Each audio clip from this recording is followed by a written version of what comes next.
What's up, guys? This is Kaz with Elevate Your Craft, and welcome to episode number 6 of the podcast.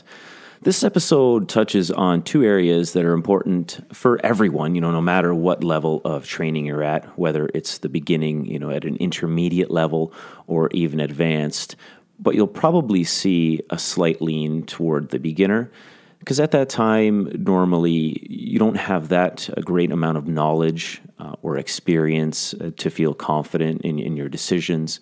So you'll probably see that the concepts I discuss will have a beginner feel to them. But like I said, these concepts can be valuable no matter what level you're at. So the first part is discussing an approach to training from a sort of a mental standpoint, but also a couple points on the technical side when you actually design a program. The second discusses the training environment and how it affects your mindset, which I think is also really important to consider when designing a program and really approaching your training. Everyone is different. We all have different desires, goals, things we enjoy, activities that we want to partake in. So it's really important to consider where you are before you participate in a program.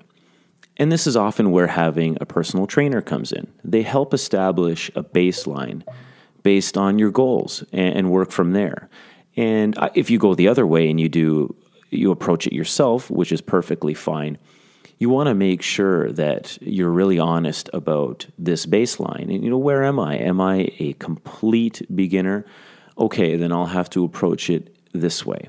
And just being honest with yourself and not trying to really overreach, because you'll find that you may make it hard to stay consistent if you do that.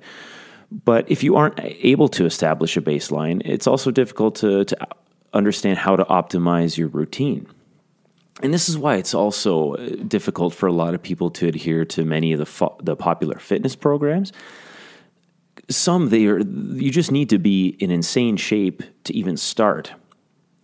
And they're just way outside of current skill level, which makes it really hard to be consistent. We've all done it. You're excited to start a new program. You follow it for a week or two and then feel absolutely wrecked, which, of course, is normal, especially if you haven't been a part of a fitness program or even active at all for a long time. You will be sore. You need to adjust. But ultimately, I think it may include activities that you just don't even enjoy doing to begin with. Make the process enjoyable. Don't make it a chore. Make it a part of your lifestyle. And just understand where to start. And acknowledge that and really be honest with yourself about it. Secondly, it's a good idea to understand your short-term goals, of course, but also your long-term goals. How can I ensure my approach to this will nurture a long-term commitment that I enjoy? Have a vision for what you want, an underlying purpose, which ties into the concept that I spoke about in the first podcast that I did, is really understanding why you're doing it. Whether it's to feel more vital, performing better at work or play, having more energy to spend quality time with your kids, looking better, confidence, whatever is most compelling for you. Either do the research yourself or again, hire a trainer that can help you build a program. But more importantly, figure out what makes being active compelling, because not everyone's is the same.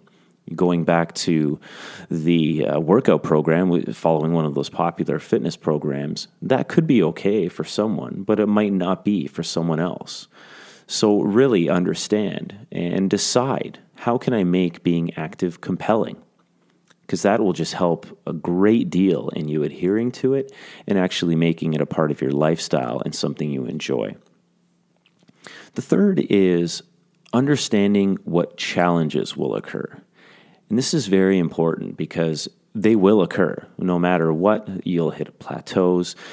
Things will happen in your life that will kind of overshadow training. And life happens. So it's a good idea to sit down before you approach your training and write them down. You probably won't be able to anticipate everything, but if you have a good idea of the challenges you'll face, write them down and figure out how you'll deal with them in advance. Some good questions are, how am I going to deal with being really tired after work and wanting to work out? How am I going to work around my significant other's schedule, especially if she or he isn't active in the first place? How am I going to deal with social pressures when it comes to diet, or avoiding workouts to meet up with people? This is even more important if you're making a big change to your lifestyle, because you'll have rituals, whether they're weekly meetups or doing things with your significant other or clubs or any social things that you might do. You might have to make big changes along those lines. So you'll likely see resistance from the people that you're associated with, or even resistance within yourself. So it's especially important if you're making a big change to understand those challenges and really see them. And if you have very close people in your life, have them aligned with those challenges, because that will really help just keeping you consistent when you approach it. The fourth point is, when you consider your approach to training, if you're a beginner, focus on developing your muscular endurance. And you do that with higher rep, lower resistance exercises. So from a calisthenics standpoint, if you're capable of pulling off, say, 3 to 4 regular push-ups, it may be a good idea to regress and perform 12 to 15 repetitions of, say, the incline push-up. What this will do is it'll help improve your endurance, structural integrity in the tendons and joints, and just help your body adjust to physical activity to begin with. Because there is a period where your body has to align with the mental side and just figure out exactly what's going on. They have to be aligned. And with a strong foundation, you can explore programs that shift the focus to muscular hypertrophy or increasing size. And that's done in a rep range of 8 to 12 with increased resistance, or even further, as you get experience, you can focus on raw strength and power. So with the highest levels of resistance and the fewest reps. The important thing is to build a strong foundation, or even combine regressions and progressions. That way, you're getting the best of both worlds. But results come with time. Some things take longer for others. Just build on that, build on the foundation, and never be afraid to regress a certain exercise, or even have a combination of the two in your routine. Push yourself, but push yourself intelligently. The second part will focus on the training environment and mindset. When you think of exercise, is there a certain environment that you think of? I know in the past, for me, I pretty much just considered the gym the only place to be active when it came to strength training. And it served me really well, but I'm sure there are a lot of people who simply don't like the gym. And to be honest, I'm not a huge fan of it myself. However, over the years, my desire to be active and just achieve my goals kind of overshadowed my dislike for the gym. So, I just went anyway. And at this point, I just go and avoid all of the things I don't like. I keep to myself, and I get what I need to get done. And early on, even now, I was never really big on sports. I was more strength training, along with martial arts and even endurance running. But the gym is where I spent most of my time outside of that. And if you aren't active currently, I think it's important to ask yourself, is not wanting to go to a gym part of the reason? And, the gym, the reason I mention that is because it's a staple kind of in what we see in the media and that type of thing when it comes to working out. But the idea that you need the gym is definitely not the be-all, end-all. And I think that's where calisthenics can really benefit people. It opens up a totally new arena to have effective workouts, whether at home, inside or in the backyard, even at the local park. But even further than that, it's understanding what type of environment you like best when it comes to being active, whether it's indoors, outdoors, sports, or things like rock climbing, or even just kind of a walk around town or hiking. The idea of understanding what type of environment you like best is really important, in just helping you do it, to stay consistent, because you'll enjoy it all the more, which will help you keep you working out over a long period of time. And some people just can't work out at home because of distractions, or they need to be in a place where other people are training, or in an area where it's built for that specific purpose. So know how you train in certain environments as well. Can you work out at home? I've found that over the years, now I can have a great workout at home, but some people just can't. They need to get away from a house, that's maybe full of kids, or they have a large family, or they have a lot of work distractions, or just general distractions. Knowing these types of things will not only engage you at a higher level, but make it a better experience overall and easier to stick with over time.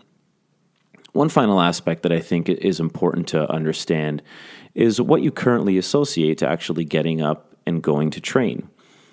And this kind of leans toward people that aren't active at all at the moment. But for me, at this point, it's so deep into my lifestyle that there's no option anymore for me. I don't need the option. I just do it. And the only time that I don't go to a gym or train per se, really, pretty much every day I do train, but there are levels of training. So I certainly do have rest days, but it's more of an active rest. So I'm doing something, whether it's very light or focused on stretching or healing. There's always something that I'm doing. And having that mindset will certainly not be shared by everybody.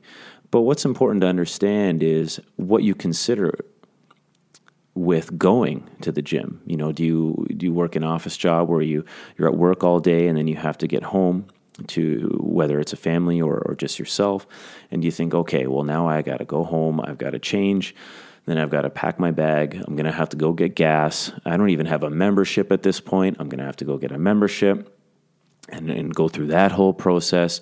And then when I finally get there, I'm going to have to find my way around the gym and, get to know the people there and where I have to go and all the equipment. And so I hope you get the idea, but there's so many steps to the process in your head that it's probably not going to help you actually get up and go do it.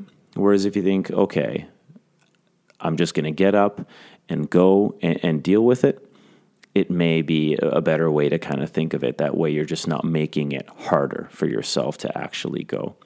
And make it a time that's productive. And you may not think it's productive, the time when you're being active in whatever way, whether it's strength training or cardiovascular training, but you can use it to be productive in many other ways. Use it to reflect.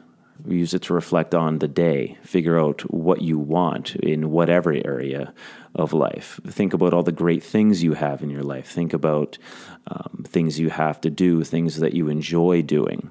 So that will also help too, because you're using that time to not only be active and improve your health, but to improve your health or your mind, your mindset in other areas, and consider things that you might not have the time or even would think about in a regular day. So on a final note, on the website I have a tab for Train Anywhere. And this ties nicely into the training environment, because what I want to do is promote the idea of being able to use your surroundings to train. Ideas around simple routines and places you may go to often that aren't necessarily associated to training, whether that's the park or even in your backyard, or say you're traveling for work and you're in a hotel room. Well, you can get a great workout in that hotel room if the hotel room doesn't happen to have a gym. So things like that, where it'll kind of change your perspective on being active, and even in the smallest ways, incorporating it more into your life. And expect some cool shots around training as well. So whether they're all around town, in the park, I think really that we can train anywhere. And if we see that or find ways that we can implement it into our lives, it can benefit everyone overall. If you like the podcast, follow it on Twitter. It's at EYC Kasmanasti. That's EYC Manasty. It's also the same for Instagram, EYC Manasty. I have a YouTube channel, which you can find all the podcasts and any of the upcoming videos that I'm really excited to be working on now. The YouTube channel is Elevate Your Craft. It's all one word. And finally, there's the website as well, which I'd encourage you to check out. It's www.elevateyourcraft.net. Thanks very much, guys. Have a great day, and I'll talk to you again soon.